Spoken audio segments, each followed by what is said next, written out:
কমলালেবু, coffee, chocolate, cake, pastry, ভুরিভোজ ছাড়া বড়দিন ভাবাই যায় না। তবে আজ থেকে নয়, ইংরেজ আমল থেকেই বড়দিন উৎসবের আসল আকর্ষণ ছিল পারিবারিক মহাভোজ। বড়দিনের সব থেকে বড় ভোজের আয়োজন হতো বড়লাটের প্রাসাদে। কিন্তু মুশকিল হলো যখন লর্ড কর্নওয়ালিস প্রথমবার কলকাতায় বড়লাট হয়ে এলেন। পুরনো কলকাতার বড়দিনের গল্প বলবো আজ। তাহলে শুরু করা যাক।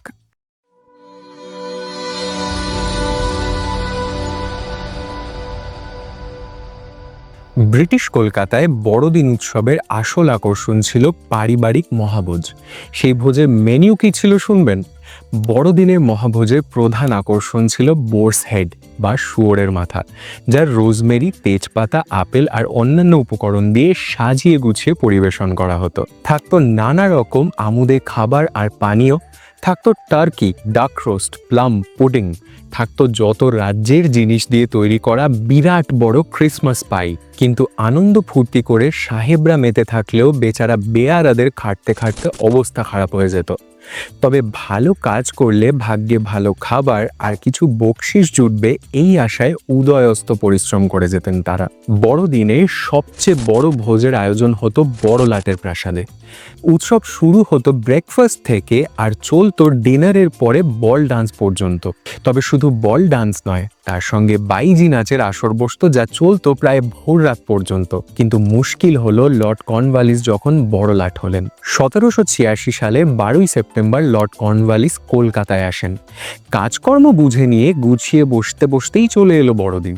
প্রথমবার কলকাতার বড়দিন উৎসবের উদযাপনের রকম সকম আর রীতিনীতি শুনে রীতিমতো মর্মাহত হলেন তিনি। তৎকালীন কলকাতা শহরের ইংরেজরা যে ক্রিসমাসের মতো এক ধার্মিক পার্বণকেও ভোগ বিলাসের স্তরে নামিয়ে এনেছেন, তা তিনি একেবারেই মেনে নিতে পারেননি। তিনি এই পদ্ধতিতে ক্রিসমাস উৎসব পালনের ঘোরতর বিরোধী ছিলেন, কারণ তার মতে এইভাবে নাচ গান করে ধর্মোৎসব পালন করলে সেটার কোনো মর্যাদাই রাখা হয় না। ফলে 1786 থেকে শুরু করে তার গোটা শাসনকাল লাট ভবনে বড়দিনের উৎসব বন্ধ রাখা হয়েছিল। এতে সাহেব মেমরা বেজায় রাগ করলেও কিছু বলতে পারেননি।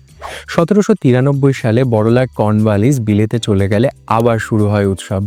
খানাপিনা, নাচ গানার পাশাপাশি ছিল opera, theatre, boat race, picnic, cricket আর সার্কাস। এসবের সঙ্গে ব্রিটিশ কলকাতার বড়দিনে মেতে উঠত ঘোড় দৌড়ের আসরে। বড়দিনের ঘোড় দৌড়ের সবচেয়ে রোমাঞ্চকর ঘটনা ছিল ভাইসরয় কাপ। কিন্তু 1904 সালে কলকাতায় ভাইসরয় কাপ চলাকালীন ঘটে এক অভূতপূর্ব আশ্চর্য ঘটনা। এমন কি ঘটল যে সেবার ভাইসরয় লর্ড কার্জন মাঠে বসেই নিমতলা মহাশ্মশানে কোর্ট বসানোর আদেশ দিলেন।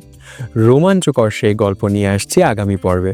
ভিডিওটা ভালো লাগলে লাইক আর শেয়ার করতে পারেন। যদি কোনো প্রশ্ন বা মন্তব্য থাকে তাহলে নির্দ্বিধায় কমেন্ট করতে পারেন। আর এমন আরও অজানা গল্প শুনতে সাবস্ক্রাইবও করতে পারেন। দেখা হচ্ছে আগামী পর্বে। আসি।